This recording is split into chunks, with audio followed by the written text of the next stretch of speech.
Welcome to in this video, and today we are going to discuss what are the theories and what are the approaches of OB. Organisational behaviour के कौन कौन से theories है और कौन कौन से approaches इसमें फॉलो किए जाते हैं। ये आपको हिस्टोरिकल डेवलपमेंट ऑफ OB के नाम से भी मिल जाएगा, अप्रोचेस ऑफ AB भी मिल जाएगा, थ्योरीज ऑफ OB। 3 टॉपिक से आता है, सो कंफ्यूज मत होइएगा कि इसमें लिखना क्या है। तो आप लोगों ने चाहे अप्रोचेज आए, चाहे थ्योरीज आए, चाहे हिस्टोरिकल डेवलपमेंट आए, आपने यही पॉइंट्स लिखने हैं बेसिकली। ठीक है, सो बात कर लेते हैं अप्रोचेस की। इसमें 3 अप्रोचेस है, classical approach and the new classical approach, जो इसको ही थोड़ा सा रिफॉर्म किया गया है, एंड देन मॉडर्न अप्रोच। और इसके बेसिकली आगे आगे आगे फर्दर डिवाइड किया है। तो इस वीडियो में हम सिर्फ पढ़ेंगे साइंटिफिक मैनेजमेंट, क्योंकि इन सब की आपको सेपरेट वीडियो मिलेगी। और scientific management one of the most important topic है for NET syllabus, for MCom, for MA, for MBA. हर सिलेबस में ये आपका इम्पॉर्टेंट है। और ये आता है क्लासिकल अप्रोच। क्लासिकल अप्रोच के बारे में थोड़ा सा जान लेते हैं, देन इसके फर्स्ट पार्ट पे आएंगे। क्लासिकल अप्रोच में ये बात मेन रखी गई कि हमने ह्यूमन बींग्स पे या एम्प्लॉयज़ पे ज़्यादा जोर नहीं देना। और सेकेंड थिंग ये बताया गया कि इसमें जो एम्प्लॉय है, फर्स्ट पॉइंट मैंने आपको बताया कि एम्प्लॉय और ये ह्यूमन बींग्स पे ज़्यादा ध्यान नहीं देते, ध्यान देते हैं प्रोडक्शन पे। ठीक है, प्रोडक्शन इनके लिए मेन है, सिर्फ प्रोडक्शन बढ़े, सिर्फ प्रॉफिट बढ़े, ना तो इनको ह्यूमन बिहेव से मतलब है, ना तो ह्यूमन का कोई फैमिली से, ना तो हेल्थ से कोई लेना देना नहीं है। फर्स्ट पॉइंट ये था। सेकंड था, इस पॉइंट में क्लासिकल अप्रोच में मानना ऐसा था कि एम्प्लॉय जो है वो हमारा इकोनॉमिक इंसेंटिव से खुश होता है। मतलब जस्ट उसको थोड़ी सैलरी दे दो, थोड़ा बोनस दे दो, एंड वो खुश हो जाएगा और वो खुश होकर हमारा काम करेगा, जिससे हमारी प्रोडक्शन बढ़ेगी। इसमें बेसिकली 3 पिलर है। 3 पिलर क्या है? फर्स्ट है साइंटिफिक मैनेजमेंट, दूसरा है एडमिनिस्ट्रेटिव मैनेजमेंट, और थर्ड है ब्यूरोक्रेटिक मैनेजमेंट। सो ये नेट सिलेबस में भी पूछा जा सकता है कि ओबी के क्लासिकल अप्रोच में कितने पिलर्स है। Scientific there are basically 3 pillars, scientific, administrative और ब्यूरोक्रेटिक मैनेजमेंट। सो इस वीडियो में हम सिर्फ चर्चा करेंगे साइंटिफिक मैनेजमेंट के ऊपर, क्योंकि ये अलग अलग टॉपिक है, हर का बहुत ज़्यादा आपको डिटेल में जानना पड़ेगा, तभी आपको ये टॉपिक क्लियर होगा, तभी आप इसको अटेम्प्ट कर पाएंगे। तो साइंटिफिक मैनेजमेंट, साइंटिफिक मैनेजमेंट बताया था फ्रेडरिक विंसलो ट्रेलर ने। ठीक है, इनका नाम था फ्रेडरिक विंसलो ट्रेलर। इसके साथ इन्होंने साइंटिफिक मैनेजमेंट के लिए बेसिकली यही मशहूर है। ठीक है, उसके बाद जो थ्योरी पढ़ेंगे हम पढ़ेंगे ये एडमिनिस्ट्रेटिव, ब्यूरोक्रेटिक, इसके अलग अलग ऑथर्स है। बट अगर आपसे बेसिकली पूछा जाए साइंटिफिक मैनेजमेंट की किसने दिया था ये सिद्धांत या ये थ्योरी, तो फ्रेडरिक विंसलो ट्रेलर ने। तो हम साइंटिफिक मैनेजमेंट के बारे में जाने उससे पहले इन शख्स के बारे में थोड़ा सा जान लेते हैं कि ये कौन थे। ये बहुत ही कम समय में, ये मशहूर इसलिए है क्योंकि इन्होंने बहुत ही कम समय में एक लेबर से लेके एक इंजीनियर तक पहुंचे थे, इंजीनियर की पोजीशन तक पहुंचे थे। सिर्फ 6 वर्ष इन्होंने लिए थे। काम करते थे ये मिडवेल स्टील कंपनी में। इन्होंने पूरा दिन रात मेहनत किया और अपने 6 साल के करियर में ये इंजीनियर बने। ठीक है, इसके बाद इन्होंने ये ऑब्जर्व किया कि कौन कौन से ऐसे तरीके हैं, साइंटिफिक तरीके हैं, या कौन कौन से ऐसे एम्प्लॉय की मिस्टेक है जिसकी वजह से वो सक्सेस नहीं हो पाता या वो काम अच्छे ढंग से नहीं कर पाता। तो इन्होंने आगे अपने कुछ कुछ प्रिंसिपल्स दिए। सो बस इनके बारे में इतना ही आपको जानना है। लेकिन साइंटिफिक मैनेजमेंट बनाने में इनका तो मेन रोल है ही, बट इनके साथ 3 लोग और हैं। फ्रैंक लिलियन, दूसरा हेनरी एलगेंट और तीसरा हैरी गंटर एमर्सन। इसके बारे में भी हम डिस्कशन करेंगे। देखिए, ये रखा हुआ है आपके लिए आगे, ये हम इसी वीडियो में ही डिस्कशन करेंगे। बट इनके बारे में आपको ज़्यादा याद नहीं करना है। बेसिकली आपको फ्रेडरिक, ये टेलर नाम से ज़्यादा मशहूर है, तो टेलर जी के बारे में ही पढ़ना है। चलिए अब आ जाते हैं इनकी थ्योरी पे कि इन्होंने बताया क्या। इन्होंने ये बताया कि किसी भी काम को एनालाइज यदि हम साइंटिफिक तरीके से करें तो उस काम को करने के लिए हम कोई बेटर वे, बेस्ट वे ढूंढ पाएंगे।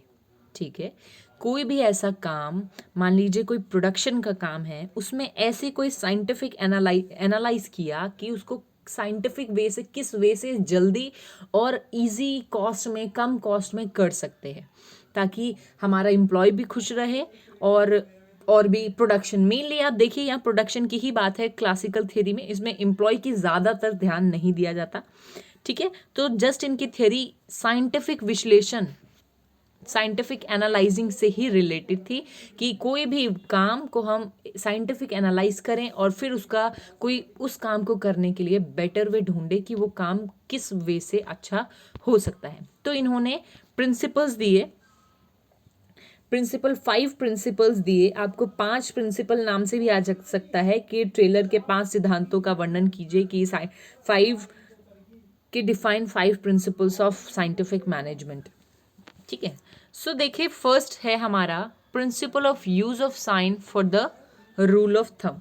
रूल ऑफ थंब होता है कि कोई ऐसी पुराना तकनीक, कोई ऐसी परंपरा जो कि पहले से चलती आ रही है और स्टिल अभी भी हम उसको कंटिन्यू में ला रहे हैं, तो उन्होंने बोला कि हम रूल ऑफ थंब की जगह किसका यूज करें, साइंस का यूज करें।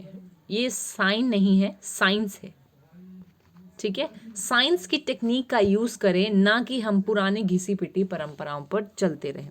इनका फर्स्ट ये था कि आपने रूढ़िवादिता को मानना नहीं है। रूढ़िवादिता मतलब जो पहले से परंपरा चलती आ रही है उसको मानना नहीं है। साइंस जो कहता है, साइंस जो एनालाइज कर रहा है, जिस काम को, कोई मशीन है, कोई न्यू टेक्निक आ गई है मार्केट में, तो वो लेकर आइए। आप रूल ऑफ थंब मत कीजिए, पुरानी परंपराओं को आगे मत लेके जाइए। सेकेंड प्रिंसिपल इन्होंने दिया, principle of scientific selection and training of workers.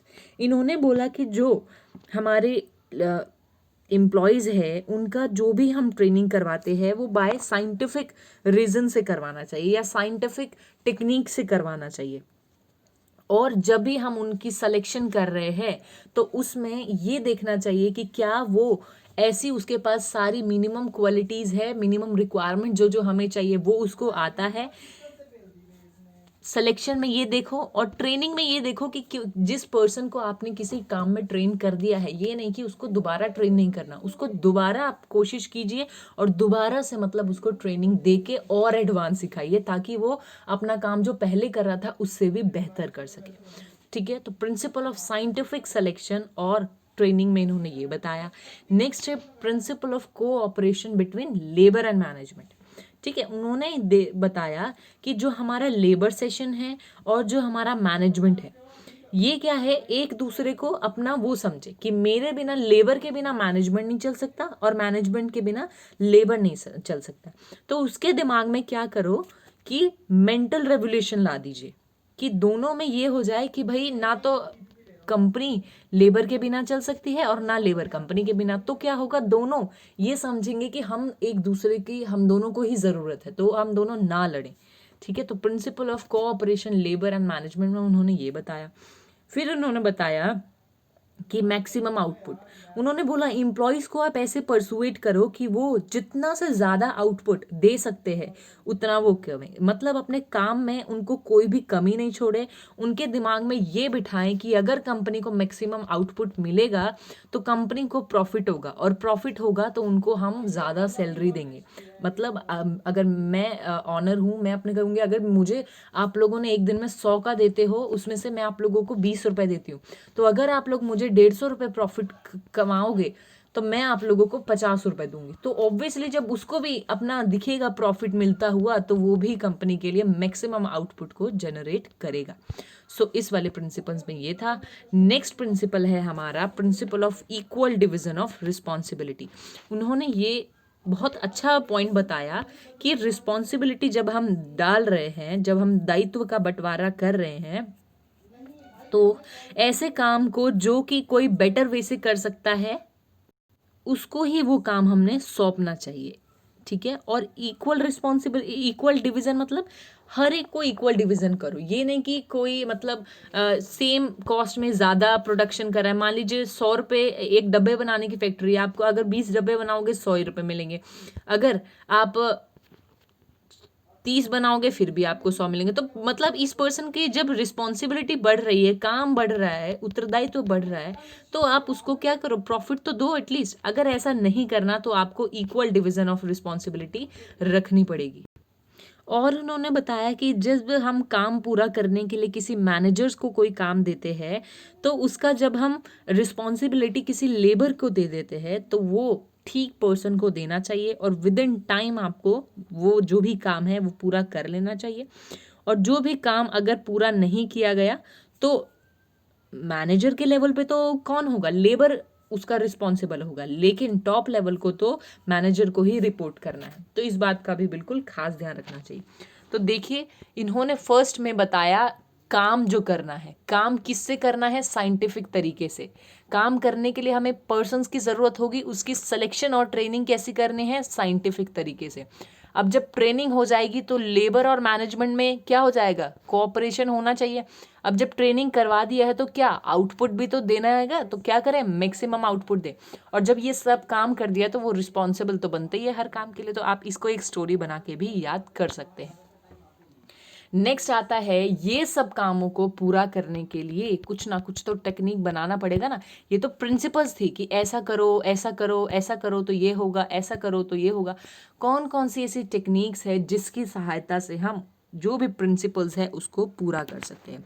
First है साइंटिफिक स्टडी ऑफ वर्क्स, कि काम को साइंटिफिक वे से स्टडी करो कि किस हम वे से उस काम को करें कि उसमें कम कॉस्ट हो, कम एम्प्लॉय की मेहनत लगे और वो काम इजीली पूरा हो जाए। तो इसमें इन्होंने जैसे बोला कि जो भी काम करते हुए, मतलब मान लो कि मैंने प्रोडक्शन का काम दिया किसी पर्सन को, अब वो फटाफट पहले जाएगा फ़ोन में लग जाएगा, फिर जाएगा अरे चाय पीने जा रहा हूँ, फिर वहाँ जाके हाथ ही सेकने लग जाएगा, मतलब वो आजकल सर्दियों में लोग हाथ सेकने लग जाएगा, ठीक है। और आएगा फिर गिलास रख के आएगा। मतलब ये क्या कर रहा है, वो फालतू के काम कर रहा है, पैसे तो उसके भी लेगा क्योंकि टोटल तो उसको 8 आवर्स काम करना है, ठीक है।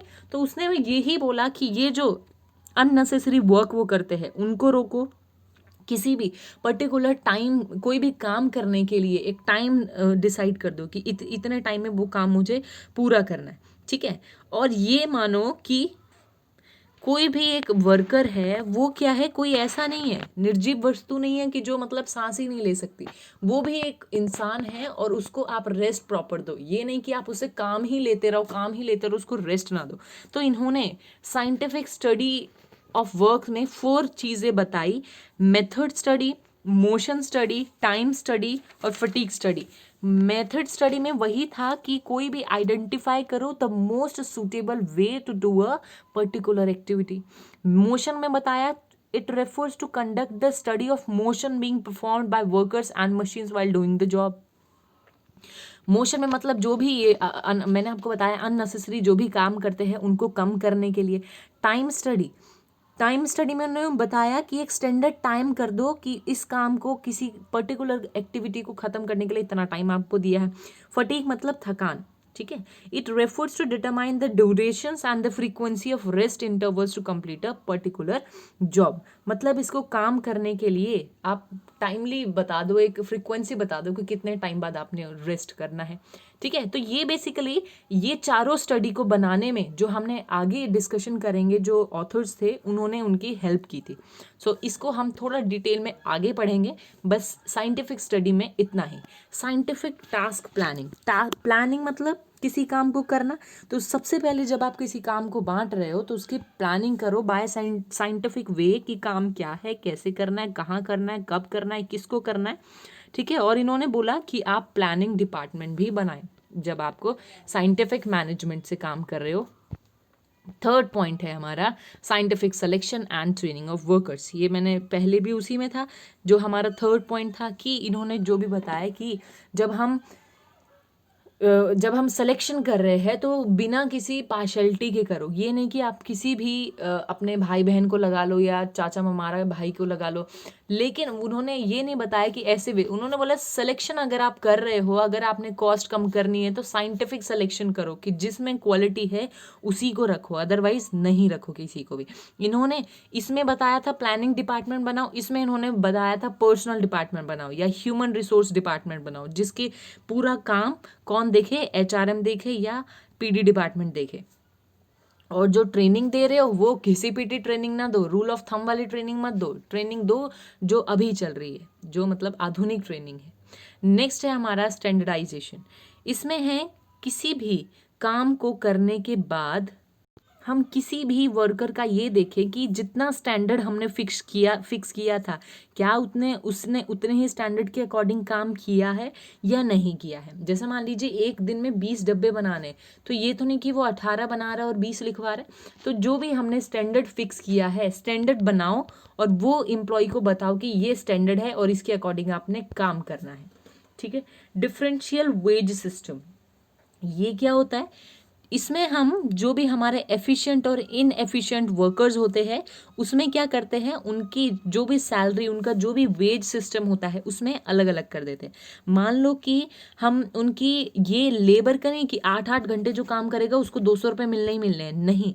हम ये देखते हैं जिसने भी ज़्यादा प्रोडक्शन की है उसको ज़्यादा सैलरी दो, उसको ज़्यादा वेज दो, और जिसने कम प्रोडक्शन की है, जिसने कम मतलब डब्बे डब्बे बनाए हैं, उसको कम सैलरी दो। तो डिफरेंशियल वेज सिस्टम लगाओ तो ऑब्वियसली लोग सोचेंगे मैं अपना मैक्सिमम आउटपुट दूं। ठीक है ना। आप और ये भी फिक्स कर सकते हैं कि अगर आप 10 बनाओगे तो आपको 100 मिलेंगे, अगर आप 100 रुपये मिलेंगे, अगर आप 20 बनाओगे तो आपके क्या होगा, 50 रुपये ऐड हो जाएगा। और इस टाइप में कर दो तो और आपको एम्प्लॉय मैक्सिमम आउटपुट देगा। तो इन्होंने डिफरेंशियल वेज सिस्टम में ये बताया। उसके बाद उन्होंने बताया स्पेशलाइजेशन और फंक्शनल फॉरमैनशिप।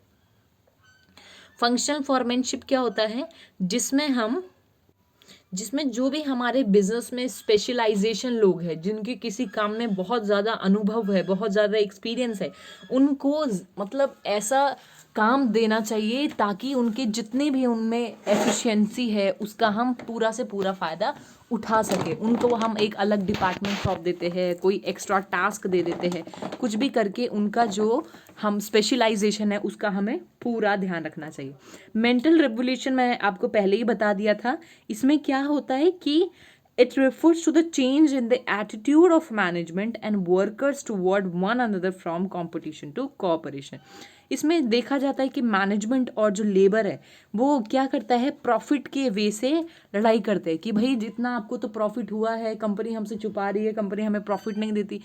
तो ये चीज़ ना रखो, आप उनको ये बताओ कि आप जितना काम करोगे आपको उसके अकॉर्डिंग प्रॉफिट मिलेगा, और अगर आप कम काम करोगे तो हमें प्रॉफिट नहीं होगा। और ये समझें कि जो लेबर के बिना मैनेजमेंट नहीं चल सकता और मैनेजमेंट के बिना लेबर, मतलब उनका जो भी दिमाग में नेगेटिव सोच है उसको हमें पॉजिटिव में बदलने की कोशिश करनी चाहिए।